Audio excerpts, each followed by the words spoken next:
Há um ano, a gente acompanhou o caso de uma menina de 11 anos de Santa Catarina que havia sofrido um abuso sexual, estava grávida e foi pedir o seu direito de interromper a gravidez. Foi impedida pela justiça. Na verdade, ela tentou primeiro no hospital de Florianópolis, o hospital, o sistema de saúde, não quis fazer. Aí foi-se então recorrer à justiça, a justiça também negou. A juíza Joana Ribeiro Zimmer, que na época a gente falou bastante esse nome, chegou a pedir para ela esperar só mais um pouquinho, não sei se vocês lembram disso, para tentar evitar que ela abortasse. O Ministério Público Federal, então, entrou na história e finalmente conseguiram fazer com que a lei fosse cumprida. Agora, um ano depois, o que a polícia fez, o que a gente soube? Indiciou as advogadas que defenderam a menina naquela época. A nossa produtora, a Isa Conrado, conversou com uma das advogadas, a Daniela Félix, que explicou que a denúncia foi feita ao Ministério das Mulheres, lá no ano passado, e o Ministério das Mulheres, na época no governo Bolsonaro, que pediu a investigação do caso. Foi para a polícia disse que havia indícios, então a denúncia foi de quebra de sigilo, a polícia disse que tinha indícios, passou para o Ministério Público e agora está lá a se decidir se vai ser feita uma denúncia ou não. As mulheres, então, as advogadas, dizem que é uma retaliação de quem criminaliza o aborto. Eu entrei em contato com o Ministério Público de Santa Catarina, que diz que não vai falar nada porque o caso está em sigilo, mas eles devem já em breve dar uma resposta sobre isso. Também procurei a Polícia Civil, que não me respondeu até agora.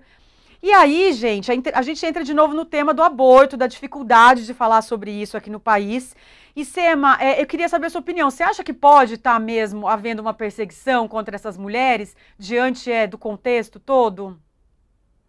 Eu acho que sim, Camila. Eu acho que está bastante evidente isso, porque para mim caracteriza muito como uma perseguição, porque toda essa exposição que está agora em discussão, se houve vazamento ou não, e que não há provas, né, contra as advogadas, parte do pressuposto de que houve uma exposição jornalística, né, que trouxe o caso à tona. Se o caso não tivesse vindo à tona, essa menina possivelmente teria continuado com uma gravidez fruto de um estupro.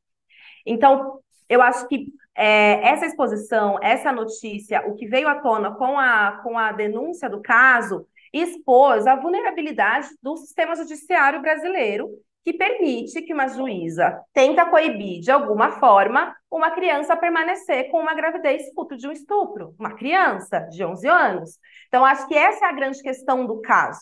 Não duas advogadas que conseguiram fazer a lei valer como deveria, porque é um direito, está previsto em lei, é legal, tem todos os trâmites previstos, todos os passos estão lá determinados. Foi isso que foi feito, a garantia da lei. O que veio à tona, o que fez o caso vir à tona, não é a grande questão para mim. Para mim, a grande questão é quando uma pessoa que tem o direito de dizer sim ou não, que é o papel de uma juíza, tenta distorcer a lei, tenta proibir ou dificultar o acesso à lei de uma pessoa comum, de uma cidadã, de uma mãe e de uma filha, no caso, de uma criança, no caso. Então, eu acho que, de fato, está acontecendo uma perseguição. Para mim, o grande caso desta denúncia não tem a ver com como as advogadas chegaram ao caso, mas sim em por que no nosso sistema a gente ainda tem tanta dificuldade de fazer valer o aborto legal.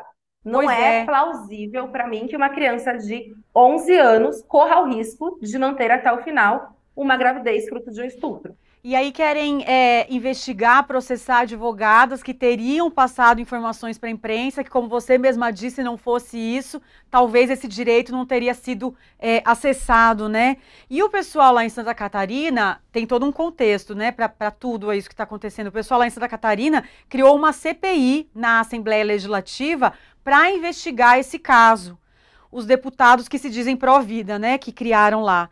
Uma coisa pode ter a ver com a outra, Cris? Tem muito a ver, né, Camila? E para a vida de quem, né? Enfim, não dessa menina que corria risco de morrer se ela tivesse esse bebê.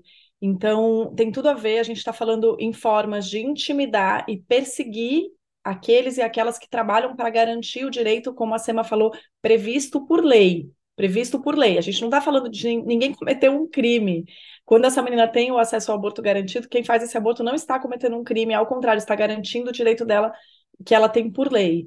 É, é realmente uma vítima de estupro, aliás, né? Uma vítima de estupro que também já teria garantido, não fosse o risco para a vida dela, ela já teria por esse fato de ter sido estuprada.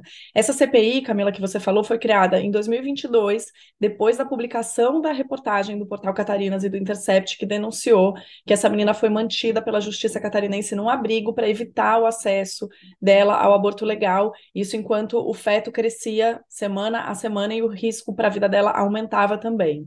Então, a CPI foi criada para apurar, entre aspas, se o aborto foi realizado legalmente ou se houve cometimento de crime, o que não houve, claro, porque estava no direito dela, se foi realizado ilegalmente ou sob falsa comunicação de crime. Como poderia ser falsa comunicação de crime se toda interação sexual com menores de 14 anos é estupro de vulnerável no Brasil, né? Não poderia haver. Se a conduta médica foi tecnicamente correta e legítima, aí você joga a luz também no médico que fez esse aborto para intimidá-lo, além de propor uma investigação dos veículos que divulgaram informações. Aí você joga a intimidação no veículo, né? Enfim, saiu um documento final. Essa CPI já aconteceu, durou 2 meses. Teve um documento final com 120 páginas e a versão pública desse documento só tem 6. Na versão pública que a gente conhece, nessas 6 páginas, entre as questões apontadas pelo documento, tá que não houve qualquer informação aos envolvidos acerca do aborto, das consequências e como seria o procedimento. Há fortes indícios de que o procedimento foi realizado de forma ilegal, e não diz quais, assim como fortes indícios de que a reportagem se deu por meio da publicização de informações sigilosas por um advogado. Eu queria dizer só que, assim, a informação, o jornalista dar uma informação sigilosa ao qual teve acesso, primeiro, a garantia por lei de preservação dessa fonte da informação. A gente não tem que dizer de onde veio essa informação. A gente estava garantindo, como jornalistas, o acesso ao direito dessa menina, né? Então, quer dizer, tinha interesse público na divulgação dessas informações, não tem nada de ilegal nisso, tanto que várias entidades soltaram nota de apoio às advogadas, às jornalistas e de repúdio a esse tipo de investigação sobre quem garante o direito a uma menina de 11 anos estuprada, vítima de estupro, de não correr mais risco de vida, levando à frente uma gravidez para a qual o corpo dela não está pronto, né, Camila? São muitas camadas aí de perseguição e de intimidação. Parece que estão procurando um pelo em ovo aí de um jeito perigosíssimo, né? Mas a gente fica de olho para ver como é que tá essa história. Voltamos aqui para conversar mais sobre esse tema, com novas informações quando acontecerem, quando aparecerem.